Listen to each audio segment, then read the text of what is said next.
So I'm going to talk mostly about new religiosities in Glastonbury and Somerset in the southwest of England.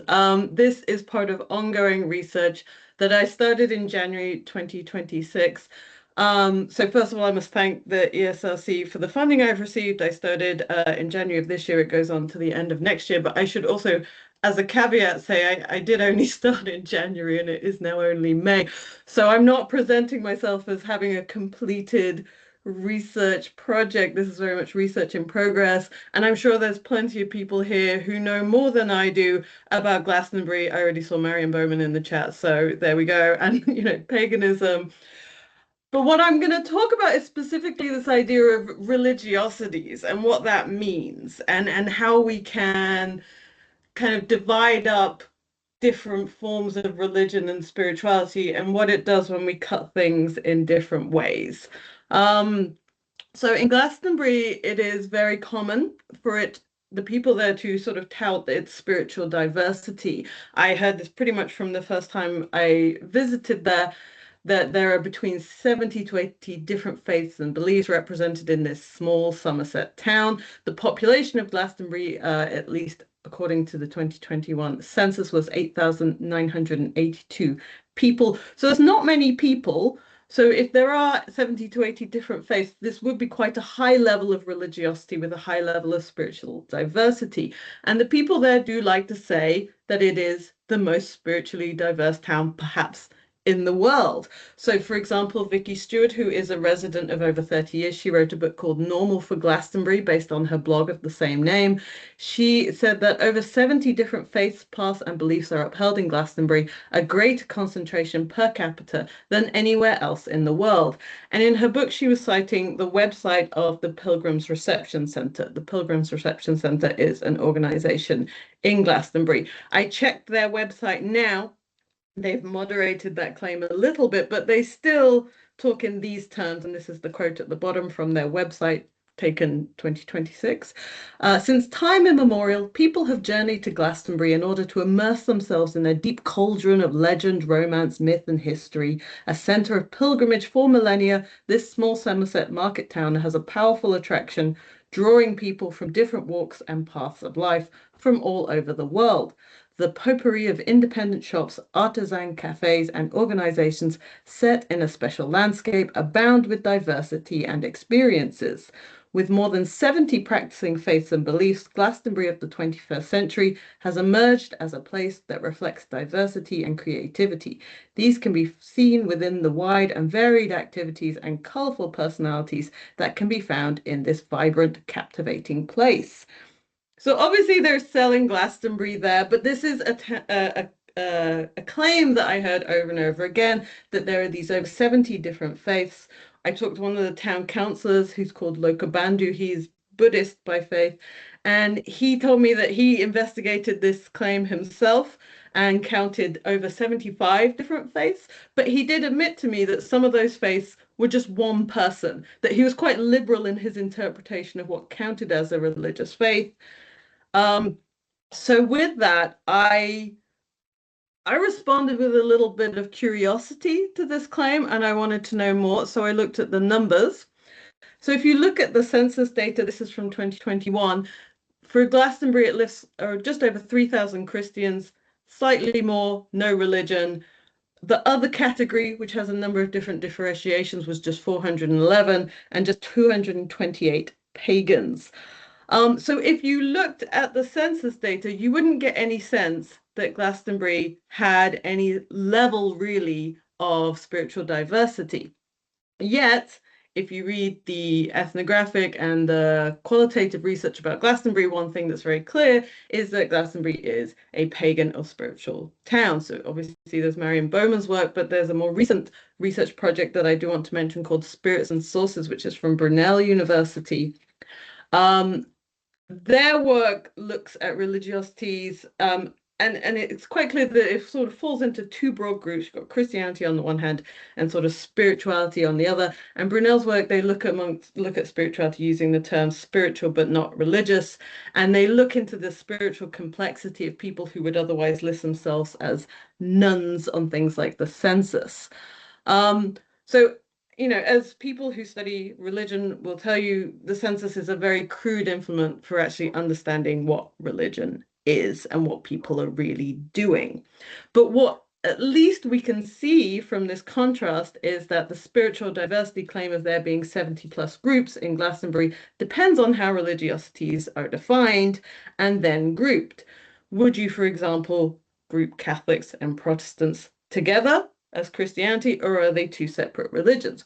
What about goddess spirituality and green men, which is one of the pagan groups in Glastonbury? Are they separate religions, or are they both grouped under paganism?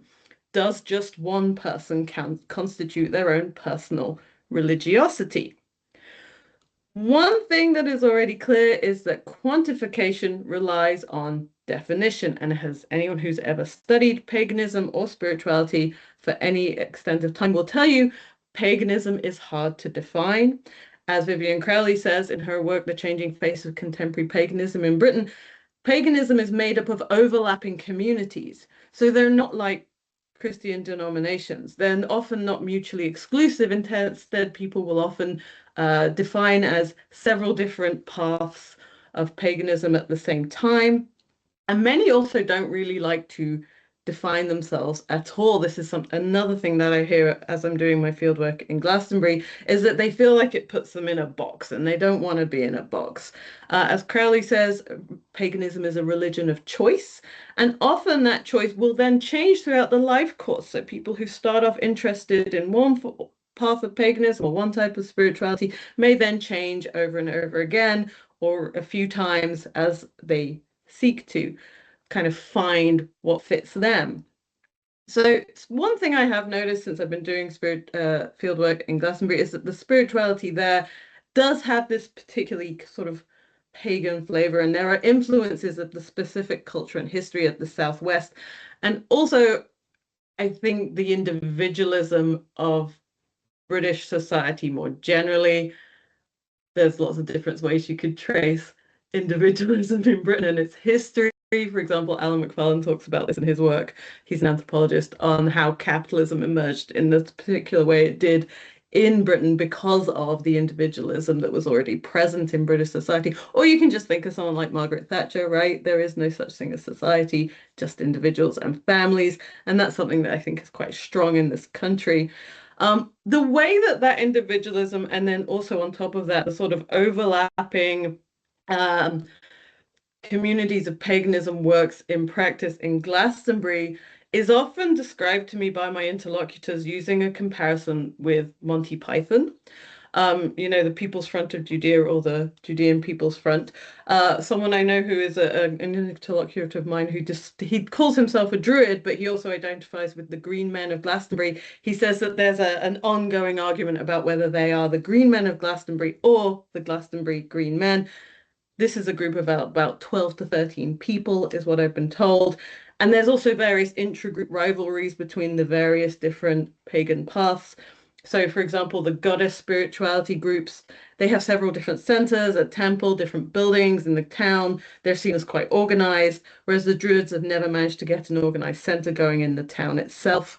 What I also hear is that, some people can fill in the forms and run an organization, and others cannot. So this means that some groups then go on to kind of have more of a physical presence in the town, whereas others stay more ephemeral and more sort of flexible and loosely organized. There is a long history in Glastonbury that these groups are drawing on. So Glastonbury is known as a place of Christian pilgrimage, but also numerous legends. So there's legends of Joseph of Arimathea burying the Holy Grail there, and it being the location of the first Christian church in England. This is probably not true. However, Glastonbury was a centre of Celtic Christianity as the Roman period in Britain waned, so it certainly has a very old and established Christian presence there. It had a Benedictine monastery and abbey for a long time, that during the medieval period was a major landowner and agricultural producer. In fact, many people, and indeed Whitworth in his book, attribute the legends about the Grail and Joseph of Arimathea to the monks needing funds to pay to rebuild the abbey after a fire in the 12th century. When the 16th century came along, the abbey fared quite badly in the dissolution of the monasteries when Henry VIII split the Church of England from the Catholic Church. The monastery was destroyed. You can see in the image here, that is what remains of it now. It is just a ruin, and the abbot and two of his monks were hung, drawn, and quartered on the tor as sort of a symbolic act. And this very much sort of ended the organized Catholic presence in the town at that time. Oh. And the theory I heard from someone in the town was that this sort of was very important for the later spiritual diversity of Glastonbury.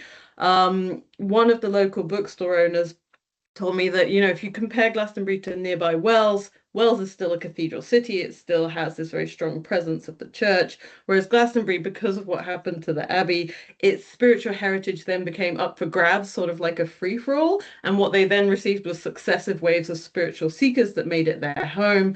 And this made it so that there were numerous different individual spiritual enterprises because it was not controlled by a single organized religious body, as, for example, Wells was by the Church of England.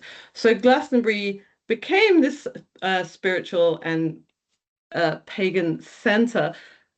This can be seen through a number of different dimensions. One I've already referred to briefly is the myths. Not only are there myths about various and legends about various Christian activities, but there's also Arthurian myths. It's suggested for a long time that it's the Isle of Avalon. Some claim that Arthur was died and buried there, and indeed in the previous picture that there's a little plaque up at the abbey saying that is where Arthur's buried. There's the sort of reinvention of various sort of Celtic myths that are attributed to Welsh traditions. Ala's going to correct me on my pronunciation here, but it's Gwyn ap Nudd, I think, who is sometimes called a fairy king. He is meant to lead the wild hunt out of Glastonbury Tor every Samhain.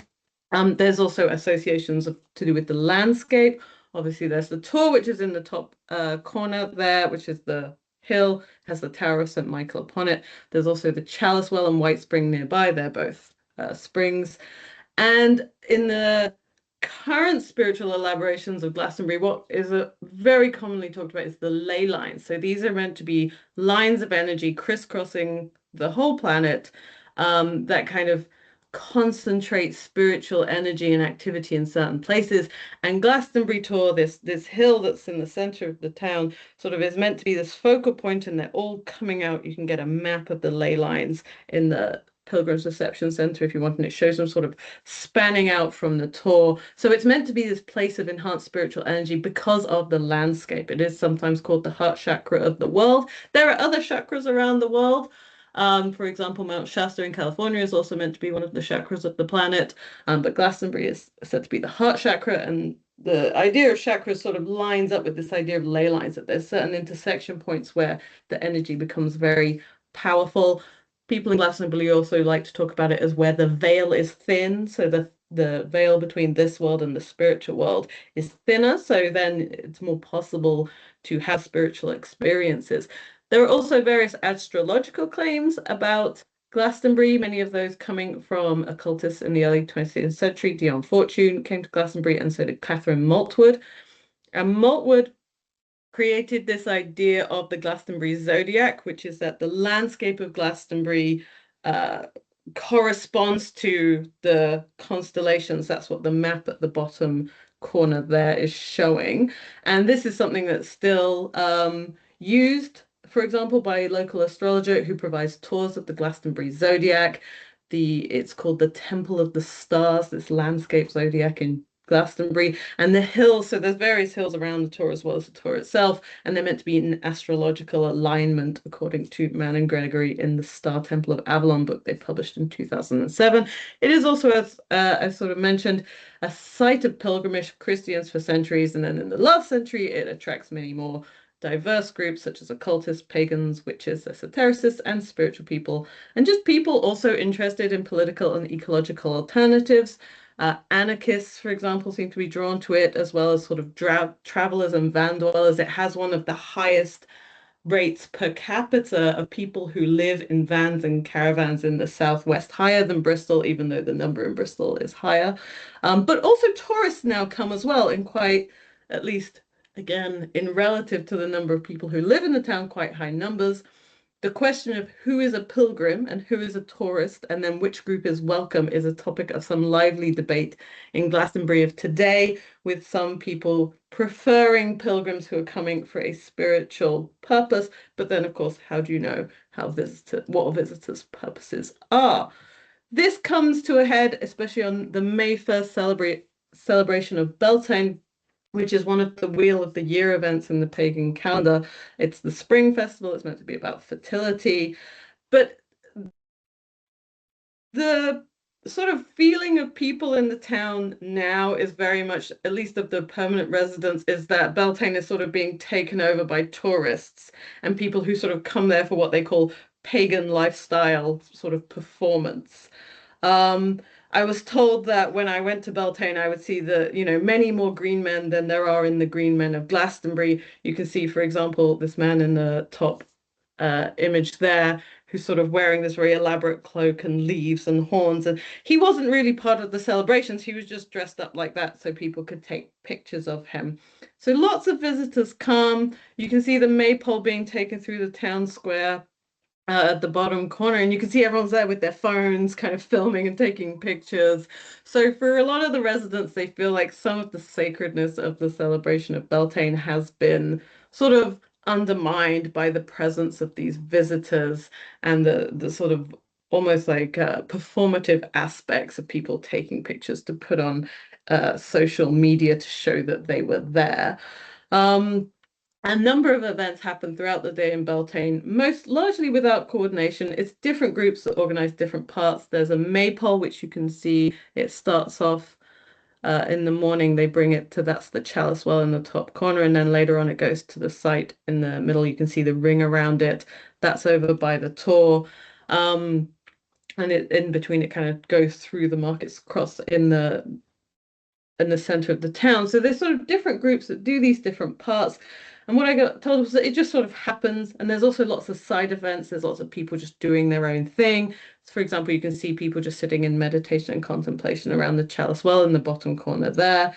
And one of my interlocutors who identified himself as a pagan, he said that all are welcome because it's inclusive. He identified himself as one of the green men of Glastonbury, but he says that when he practices his spirituality, he does it by himself, but that's because he doesn't like getting dirt under his fingernails. He says the real green men are locals, and they're dirty. They like to like really get their hands dirty. But that I wouldn't necessarily see them at the procession in Beltane because there was a lot more green men suddenly because of all the people coming with the green t-shirts and the green face paints and garlands around their heads. He thought maybe they were there for show. And there was definitely this split. So even though he was saying all are welcome at the same time, he felt that there were some who were there for show and some who would treat Beltane and the Wheel of the Year events as deeply sacred events that were part of their spirituality. The same sort of division was made between sort of this sort of performative aspect of paganism and spirituality and something more real and authentic when people talked about the high street. So the high street has a number of different shops, some of which you can see here. For example, you've got Star Child, that's where you can buy more herbs and candles. That's if you're more into the paganism side. You've got crystals if you're more into the energy side. Another one is called Raven, that's got sort of Viking artifacts and elements. And then you've got things like the Chocolate Love Temple that does largely sell chocolate and cacao if you want to do cacao ceremonies. So some people, in fact, a lot of the people I spoke to in Glastonbury, sort of the high street is seen as it's got too touristy, that you can't really find anything useful. This is something Stuart talks about in her book as well. But they see it as good as it's a draw for tourists. It keeps the local economy going. Because this is a small rural Somerset town, it still has a thriving high street, which is not necessarily the same for many southwest towns. But it raises these questions of authenticity, like, are these things doing sort of real spirituality, or is it just there for tourists? This is also the case for various retreat venues. So Sambogayo is one which, when I first walked past it, I assumed it was Buddhist because it has these Buddhist prayer wheels in the wall. But then I got told by someone who was a Buddhist. Actually, it's not. It's just a retreat, and anyone can go there and host their retreat at that site. It's just a venue, and that they just have these prayer wheels in the side to sort of make it look spiritual because it has that association. Um, so these various different delineations that people themselves make between what is a real religiosity and what may be sort of less authentic raises the question to me, is like, what do we mean by new religiosities, right? So these various practices have long histories, some are longer than others. And Protestantism, as in this quote on the left, which is from the Somerset Rural Life Museum in Glastonbury, really centers belief, right? That believing is something that makes your religiosity genuine or real. But on the other hand, there's also practice, what people do. There's myth and tradition. There's movement, how people go to places in pilgrimage, how someone might visit somewhere as a tourist, but then find something spiritual and meaningful to themselves when they get there. And so they may shift and see it more as pilgrimage once they're there. And also materiality. Those shops on the high street, yes, there's a level of aesthetics to it, of kind of displaying, but also these things can be very real and meaningful and useful to people in their practice. Many religions or religiosities reach back to various histories. Some are imagined, some are reimagined. But these histories are then used to make contemporaneous claims of authenticity and validity. In religion, what is old is often seen as more valid than what is new. Yet religious and spiritual innovation continues. The Christianity of today is not the same as the Christianity that was practiced in the Abbey or even before then. So, how do we group religions? My own research in the past has focused on New Age or metaphysical spirituality. So I'm sort of very, I think a lot about this question about what's considered valid religiosity, mostly because New Age spirituality is the one that if people want to pick on a form of religious practice and call it not real, they will nearly always start talking about New Age spirituality. Um, and since I've been doing research in Glastonbury, I've really started to think, is New Age spirituality, or as I prefer to call it, metaphysical spirituality, is this the same as paganism or is it different? Academics like to use this term New Age, but one of the problems with it is that people who you might call New Age, people who, for example, would use crystals for healing, they don't really like the label. And Sarah Pike, in her work on New Age and neo-pagan religions, she distinguished between New Age and neo-pagans as distinct religions, traditions, because she said that her interlocutors, especially for the pagans, they felt that there was a big difference between themselves and the New Agers, so they would distinguish the two. I found this amongst my own interlocutors as well. For example, Gwen, who's into goddess spirituality, she made this distinction that pagans or people into goddess spirituality were not like those people, the New Agers, because they had a greater sense of intersectional politics and gender equality, and that was very important in their practice, especially in goddess spirituality, because it elevates the goddess. Whereas she thought that New Age people blamed people for their own suffering through this idea that you create your own reality through how you think and behave. And she thought that was very wrong. On the other hand, Ben, the green man that I mentioned earlier, he said that New Agers and pagans, they're all just pagans.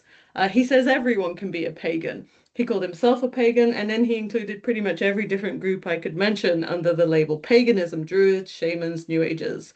And when I asked about New Age spirituality specifically, he said it's all included because it was all people trying to connect with the earth and nature, however it fits them.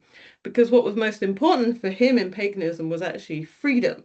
And it was the freedom to express your spirituality in your own way, not following authority and not being told what to do. So, this idea that in paganism and spirituality, you are not confined by what you're being told to do by an institution or an organization. It's commented a lot in the literature on new religions, but when there is no authority to provide a definition for the group, its religiosity then becomes very hard to define. It's new, it's open to interpretation, and then also reinvention. Also, we should question how new is new. Religions tend to gain more credibility from age because then it's sort of easier to mystify the invented aspects of their mythology and tradition. And then older religions also have more political power and social status that newer religions do not. This allows them to draw lines and set standards, which in new religions, especially in paganism and spirituality, are disliked as a form of exclusion and gatekeeping. It's explicitly what they're trying to get away from. But then does that mean what they are doing now is no longer religion?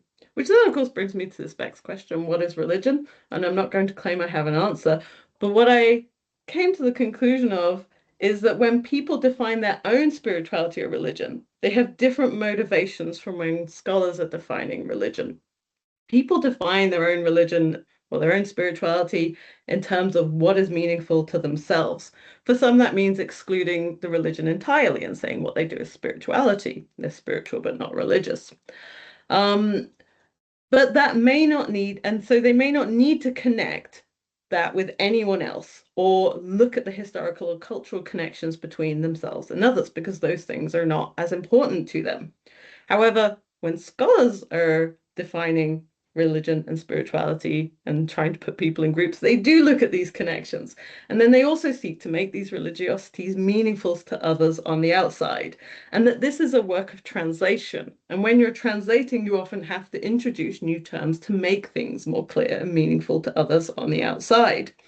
So when scholars call people in Glastonbury as a group either Christian or spiritual or pagan, they're grouping them together in a way that makes sense to others rather than to the people there. Just as when, for example, scholars use New Age, they're using that to distinguish a particular form of spirituality that is different from other ways of practicing spirituality, one that has its own historical and cultural specificities. I personally prefer metaphysical spirituality than New Age because I think it's also really important that when scholars do introduce other terms that maybe people don't use for themselves, to try not to use terms that are can be offensive to their interlocutors. And I found that New Age has become so pejorative that people do find. In fact, I once got told it's almost a slur to call someone a New Ager, so I've been trying not to do it now. So as religiosities spread, they do change. And this then raises all kinds of other questions, both for the people who are practitioners and also for scholars trying to study them. As they become more popular, do they become inauthentic? Do they lose something? Is more people coming to Beltane somehow diluting it for the people who live there and practice it every year? And I wanted to finish on this image to the, well, also on the right, but of the tour with the people at Beltane and the toilets. This was considered a terrible form of organization because there were actually porta potties at Beltane. So it was seen as becoming too organized because they had to have porta potties because they had so many people coming there. And if we think about it, having an organized religion is exactly what they were trying to get away from. So that is what they, why exactly it was seen as so terrible, even though you might think it's actually quite functional. All right, I'm done. I see you, Aled. I'm done.